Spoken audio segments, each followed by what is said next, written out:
Howdy. Hello, all those of you out there in TV land, or rather YouTube land. I like to call it tuber land because all the tubers that grow potatoes, you know what those are. Welcome. I am Dwight Hurst, your psychotherapist and headphone wearing dude. Just noticed I had those on still.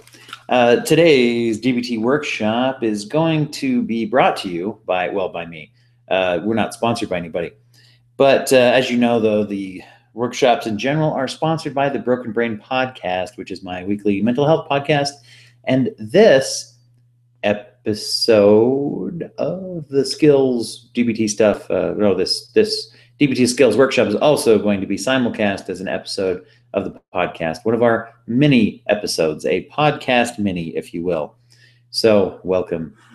Today, we're going to be discussing something very important for distress tolerance. Not just because it's very important and very useful, it is, but also because it's our last distress tolerance skill that we are going to be covering. I know, crazy, huh?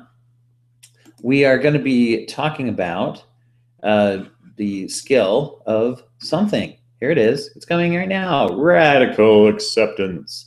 Radical acceptance is, above all things, radical. It's our last distress tolerance skill. Next week, we'll be moving into the core mindfulness skills, which is another department of how to manage your emotions within DBT. And so there you go. That's what's happening. That's a little bit of commercial for everyone. So radical acceptance, what makes it helpful and what makes it so radical? First of all, in order to define that and why radical acceptance is helpful to tolerating your stress, we have to look at why. No, what. Let's look at what instead of why. What is acceptance? What does acceptance equal?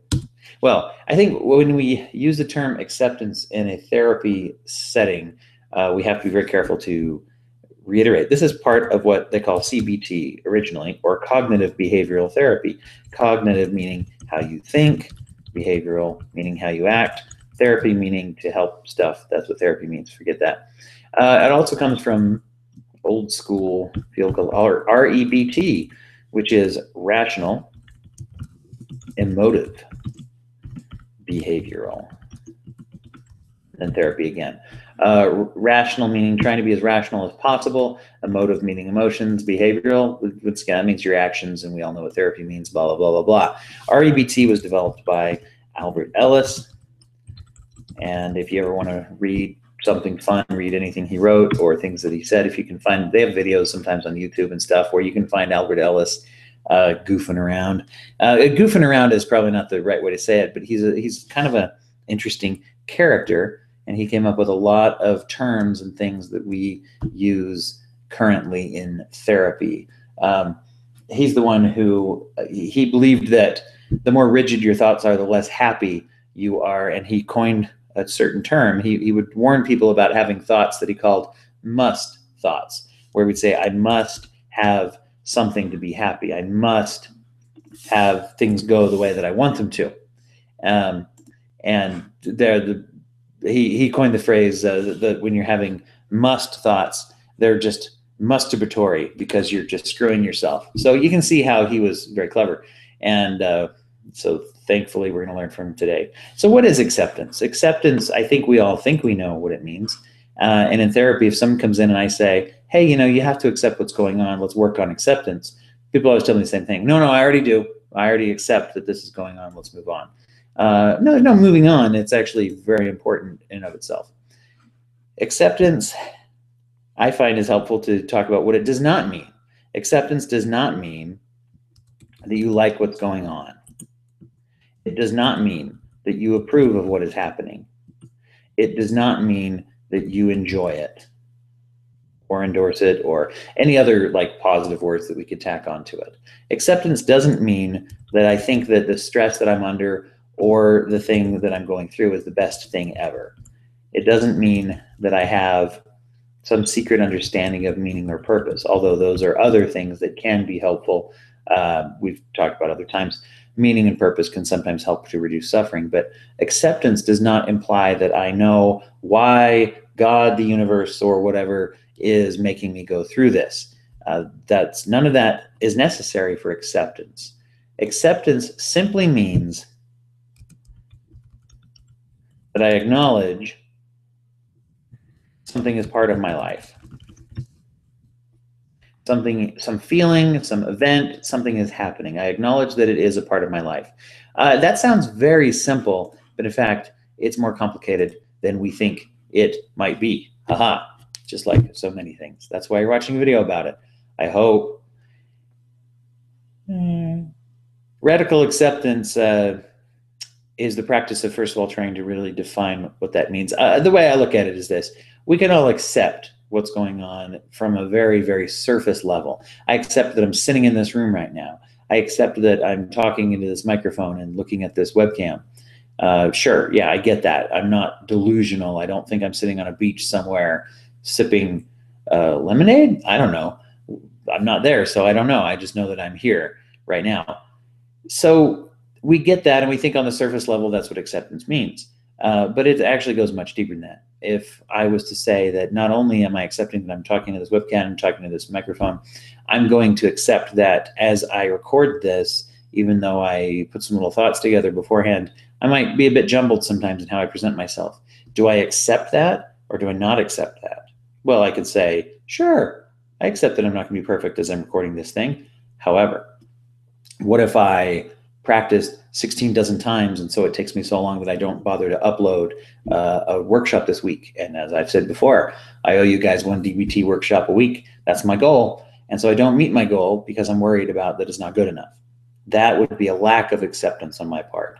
So really where the rubber meets the road with acceptance, in my opinion, is this. Not only do I accept that something is happening and that it is part of my life, but the key thing I think is I also make decisions that accommodate that thing. And I also try to misspell accommodate. Is that better? That's a 0. That's good for the listeners in the audio version. Make decisions that accommodate the existence of that thing that I am trying to accept, that I don't want to accept. Well, I need to make decisions that actually work with that reality. In addiction treatment, we often talk about this concept of accepting reality on reality's terms, that I don't dictate what reality has to be, and that I can't take supernatural control of my feelings through drugs and alcohol. Well, I can try to, but it will always be unhealthy. And so sobriety is defined by dealing with reality on reality's terms. That's acceptance, if you think about it. What if I don't have enough money and I have to make some kind of a decision about what to pay, what not to pay, when to pay it? The non-accepting way to deal with that would be to kind of shut our eyes, plug our ears, and just not deal with it and say, I don't know, whatever. I'll just wait until all the money's gone and then I'll panic then, or whatever. And we avoid. Avoidance is the opposite of acceptance. And so if you think of acceptance in that light, that it is the opposite of avoidance, that'll get you on the right track. If you catch yourself avoiding something, one thing to ask yourself is, what is it that I am not accepting? There's actually a little formula in DBT that has to go with acceptance. It goes like this. Every problem has 4 solutions. The first solution is you can try to fix it. And caps lock is on. There we go. You can try to fix it. That's always nice, and it's always nice when it's possible, but it's not always possible to fix everything. And so if you can't fix it, then the next step you go to is you try to, what we call, reframe it, or change how you look at it. If you can change how you look at something, then sometimes that thing becomes more tolerable. If you can look at it and say, oh, is it a blessing in disguise? Is there something I'm learning from it? That's where the meaning and the purpose does come in, where you can attach meaning or purpose to something and it can make you feel better about it. Once again, though, I would say not always possible. There are some things that are just terrible. And if you said anything other than that's terrible, it would be a little delusional to say that to yourself. The third thing you can do is to work on acceptance. Can I accept that thing for what it is and then make decisions in my life around it as if it was a real thing that was happening and not just something that I can wish away? That is something you can do with things that you cannot fix and things that you cannot reframe. If I can't fix it, I can't change it, I can't change how I feel about it, I can always work on accepting it for how it is, at least currently. That goes back to what I said before. Acceptance is not defined by how much you enjoy a thing or whether or not you think it's good for you in the long run, or deep down there's a purpose behind it, or even I have to learn to love it, or it's better that way, or any of those things. Acceptance is just saying, this is here right now. It doesn't even mean that I'm not going to change it eventually or do everything I can to change it eventually. But acceptance is about the here and now. How are things right now?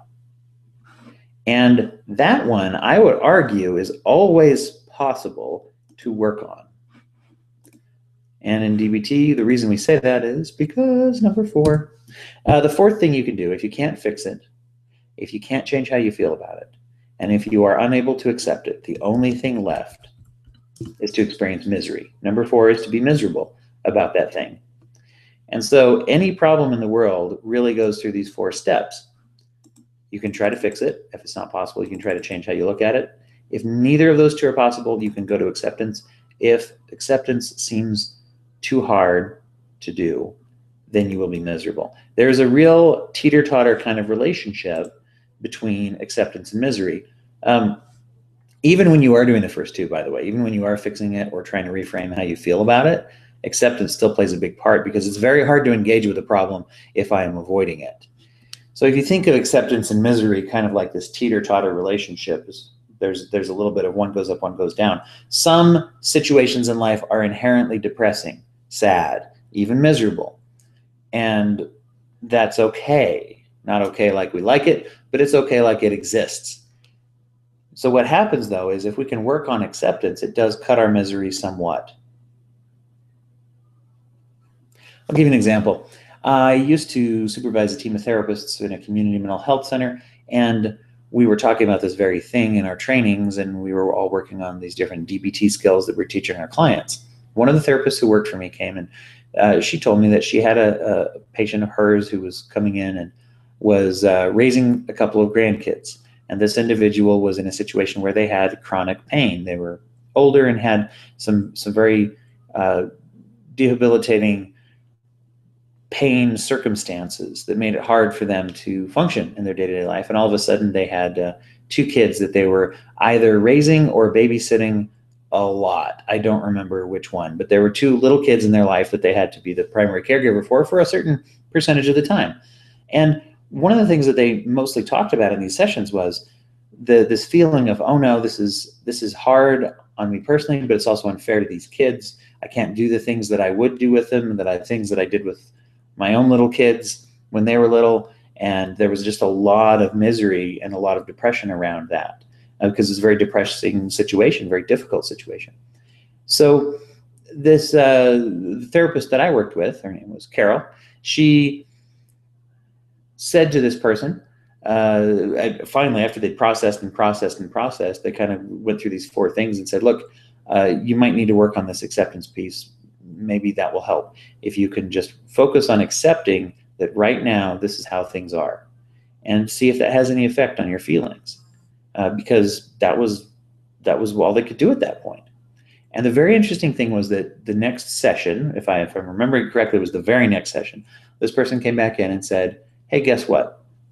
I actually took my grandkids to the park the other day. And Carol's like, wow, how'd you pull that off? Wasn't that painful? And it all boiled down to this principle of acceptance, that yes, it was painful. It's going to be painful. Yes, I can't run and play with them like maybe I could years ago or like I would like to, but I can go and sit on a bench for a little time. I can move around a little bit. Maybe we have to go home a little earlier than we would if I wasn't in such pain. Maybe they wish they could stay longer, but they got out of the house and they did something they wouldn't have done otherwise, is the idea. So acceptance, it is an element of distress tolerance, very, very powerful. Thing about it is the other word other than acceptance in this 2-word skill, radical. We all know that because we're all fans of the Teenage Mutant Ninja Turtles who say radical sometimes, right? Come on, people, don't disappoint me here. TMNT. Whoa. Radical. Radical is oftentimes something that we use to describe something that is extreme. And so radical acceptance. When you think of that, that can also give you, think of acceptance, like I said, as the opposite of avoidance. Think of radical as a rebel, someone who is purely independent and wants to think for themselves or wants to push against the confining things, fight against the man, so to speak. That's the whole idea here. If I am experiencing misery, one of the first things I can do, and I can train myself to do this as an instinct, is to push against that misery with acceptance, aggressively, radically, looking for something that I can accept in the situation. Is there anything that I am avoiding? Then I need to try to do the opposite. Is there anything that is difficult about this for me to accept? One of my favorite questions in therapy about stressful situations is to say, what is the hardest thing about this for you to accept? I like to ask my clients that. I like to ask myself that. That is something that can help us when we look into that and say, what is it that I'm having a difficult time accepting? Because then we can work with that. Why is it hard to accept? What would acceptance look like?